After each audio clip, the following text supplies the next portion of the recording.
거기에 있어서 그럼 뭐 두 분이 거의 뭐 같은 얘기일 것 같고 얘기가 많이. 근데 이제 예를 들어서 그 가령 약간 뉘앙스를 뭐 제가 이렇게 좀 약간 과장을 하자면 어느 정도나 의식적인 개입이 필요할 건가에 있어서 약간 좀 뉘앙스 차이가 두 분 사이에 좀 있어 보이는 게 사실인데, 사실 뭐 그렇지 않으면 또 같을 수도 있지만, 예를 들어서 뭐 기본소득이라는 걸 간단하게 그렇게 쉽게 말씀을 하셨다면 굉장히 큰 논쟁이 있는 부분인 거고, 그 다음에 선생님은 지금 반대쪽으로, 그러니까 넘쳐나야 된다고 얘기를 하고 계시지만 사실 그러니까 어느 정도의 안전판은 선생님들 지금 생각을 하시는 넘치려면 생각을 넘친 부분에 대해서 그래도 그냥 그 하수구로 넘어가면 안 되니까 이렇게 남쳐 있어야 될 텐데, 근데 어느 정도 의식적인 노력이냐에 따라서 예를 들어서 그러니까 내가 넘쳤을 때, 먹고 살았을 때 얼마나 내가 지금 버틸 수 있을까를 생각을 해보면 그건 정말 부모 능력에 많이 좌지우지 될 것 같다는 생각도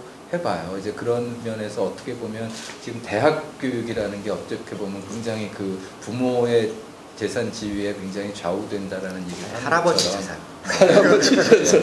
근데 뭐 문화 재생산에 있어서도 만일 그런 누구한테나 동등한 기회가 보장되지 않을 가능성도 사실 좀 있을 거예요. 예, 김석훈 박사님이 88만 원 세대에서 중요하게 제기한 것도 사실은 기회 박탈이잖아요.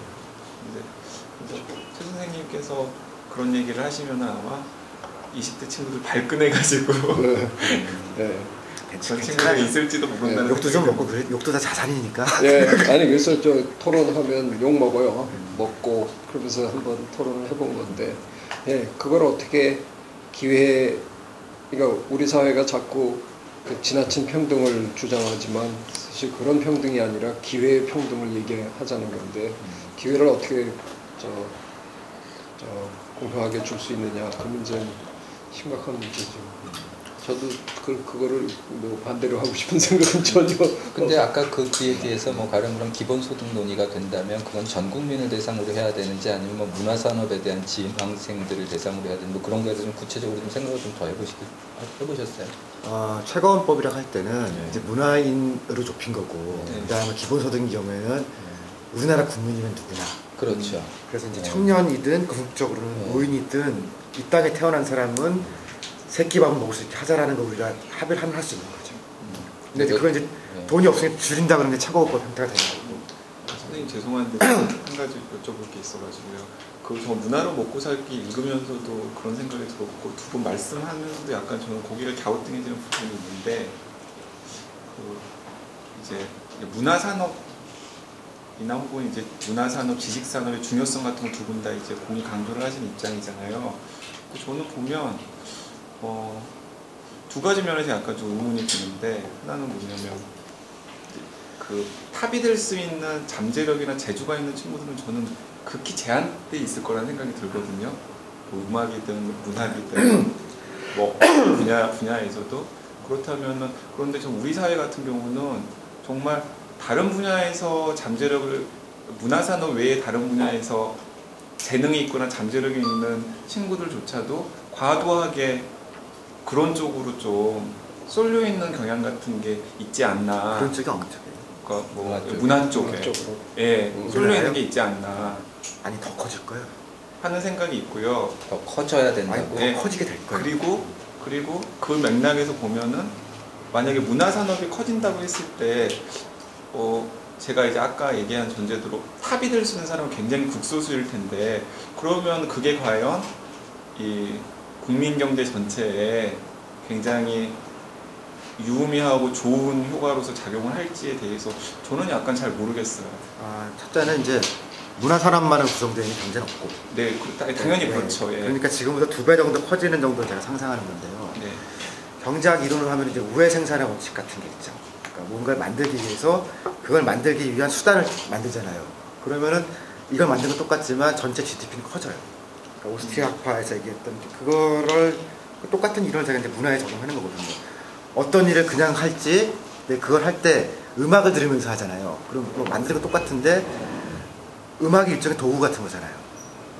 그러니까 우회 생산 장치를 만들면 사실 GDP가 좀 더 커질 수 있다라는 가설 위에 서 있는 거고요. 그 다음에 이제 이렇게 생각하시면 될 거예요.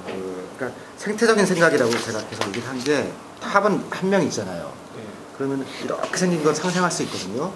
근데 오페라 하우스를 만든다고 하면 우리나라 오페라 단은 여기 딱 한 팀만 있는 거 아니에요.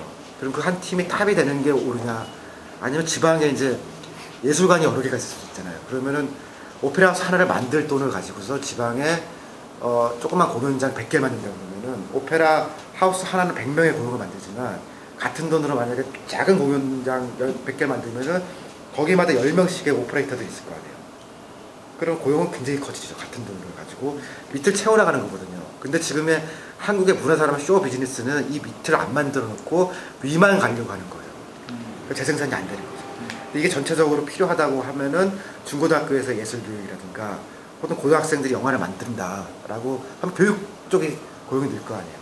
그렇게 하면은 맨 위에 한 놈을 보고 오는 이거는 재생산될 수 없는 시스템이지만 중간 단계를 만들어서 가면은 이거는 스테이블 하면서도 계속 갈 수 있고 그 자체로 경제 크게 되는 거죠. 일본의 음악하고 한국 음악 차이가 그거 아니에요.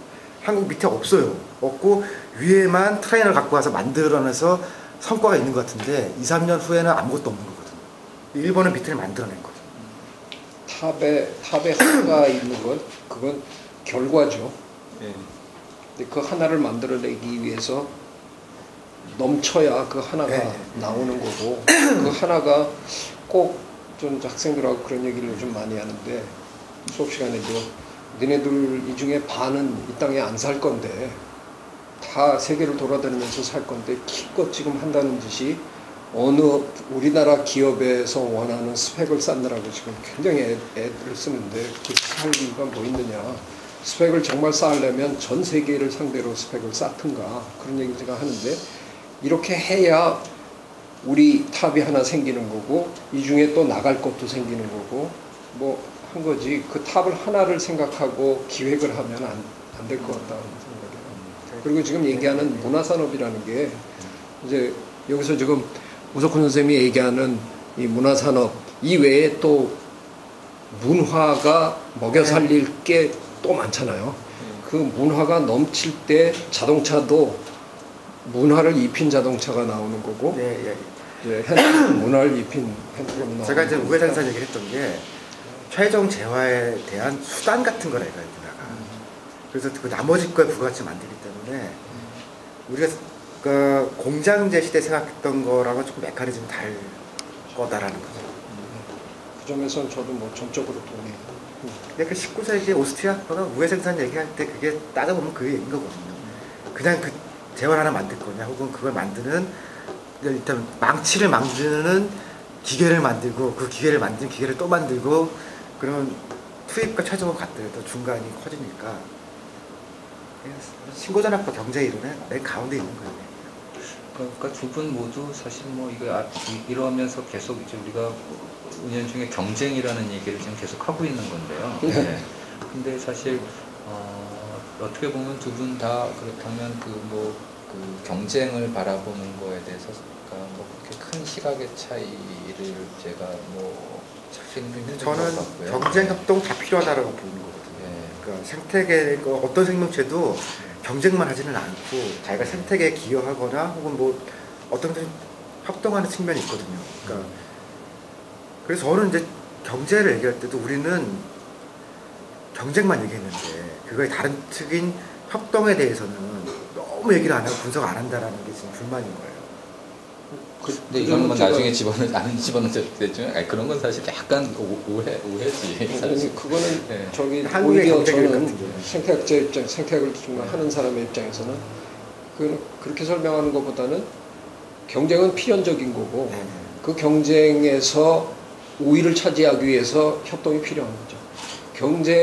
협동을 하는 이유도 사실은 서로 돕자고 하는 게 아니라 도와서 내가 이기려고 하는 거기 때문에 경쟁은 어쩔 수 없는 현실이에요. 뭐 자원은 한정돼 있고 그 자원을 원하는 존재들은 많으니까 이게 자연계의 뭐 경쟁은 그건 피할래야 피할 수 없는 현실이고 그 경쟁을 이기는 방법으로 자연이 택한 전략들이 지금 와서 한 10몇 년 전에는 생태학도 그걸 잘 몰랐어요. 지금 와서 보니까 그게 경쟁에서 이기기 위해서 그 많은 생물들이 협동을 했더라는 걸 이제 우리가 깨닫기 시작합니다.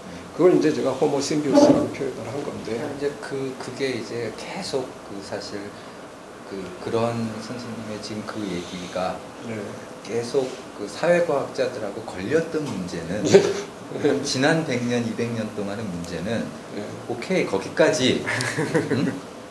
그 다음에 우리가 사람들 얘기를 할 때는 그거 그대로 갖고 와서 얘기하기가 좀 껄끄러웠던 거죠, 사람들이. 어떤 면이 구체적으로 껄끄러워요? 뭐 거기서 네, 거기에 그러니까 이제 죽어야 제도, 되는, 그러니까 문화, 나가야 윤리 되는 게 그러니까 그 경쟁에서 그러니까 경쟁에서 배태된 사람들에 대해서 어떻게 우리가 바라봐야 되는가, 뭐 내지는 그게 과연 그러니까 자연스러운 게 경쟁이 자연스럽다면 그게 가장 그렇다면 사람들한테도 우리가 머리를 한번 굴려보는 거죠. 그래서 한번 해보는 거 아니겠어요? 그럼 경쟁 없이 한번 그러면 좀 괜찮은 거 한번 만들어 보자. 이게 과거에 한 100년 동안에 실험했던 역사였던 거고요. 네. 뭐 실패로 돌아갔지만 실패할 수밖에 없죠. 근데 자연적이지 그거에 대해서 그러니까요. 그게 네. 자연적이지 못하다는 게 사회에서 얼마만큼이나 사회적인 현상을 우리가 해석하고 사회적으로 뭔가 더 좋은 방향으로 우리가 생각하고 사실 우 박사님도 사실 생각할 때 그게 자연스러운 과정 같지는 않거든. 문화로 나간다는 게 뭔가 굉장히 의식적인 우리의 뭔가가 들어가야 될 것 같은데 그 자연스럽다라는 거 그러니까 그 의식적이라는 게 어떻게 보면 이제 제일 첫 질문으로 돌아갈 것 같은데 오히려 여기서 생태학적 또는 생태적 접근이라는 건 생태계 구조 뭐 이런 거보다도 저는 이 관점이라고 봐야 될 것 같은데 정말 생태계의 그 논리를 얼마나 우리가 자연스럽게 우리 시스템에 적용할 수 있느냐 하는 거를 정말 진지하게 고민해야 된다고 생각해요. 그러니까 아까도 제가 얘기 드린 대로 뭐 동반성장위원회 뭐 이런 거 만들어 가지고 들어와서 원하지도 않는 그 개입되어 있는 플레이어들이 전혀 원하지도 않는 걸 잠시 정부가 뭐 이렇게 하는 거. 또 지난번에 그 기름값 얼마 한동안 한시적으로 깎아라. 뭐 이 정말 말도 안 되는 그 자연계에서는 도저히 합의를 이룰 수 없는 그런 짓들을 우스꽝스럽게 하는데 그건 아닌 것 같다는 거지. 정말 그게 왜 아니냐고요. 그러니까 무슨 얘기냐면 선생님. 자연계에선 일어날 수도 없는 이런 짓을 하고 있다라는 게 선생님한테는 너무너무 불합리하게 보일지는 모르지만 왜냐하면 여기는 자연계가 아니기 때문에 그런 일을 해야 된다고 생각할 수도 있거든요. 그 얘기를 아까 제가 한번 했잖아요. 네. 사실은. 아니, 그리고 그래서 사실, 이율배반을 지금 하고 있는데 선생님께서도 그 책에서 보면은 약간 좀 그 부분에 긴장이 있는데 한편으로는 자연스러운 게 선이다라는 경향이 많이 보이시는데 또 한편으로는 자연스러운 게 선이다라는 관념은 맞지 않다. 길티.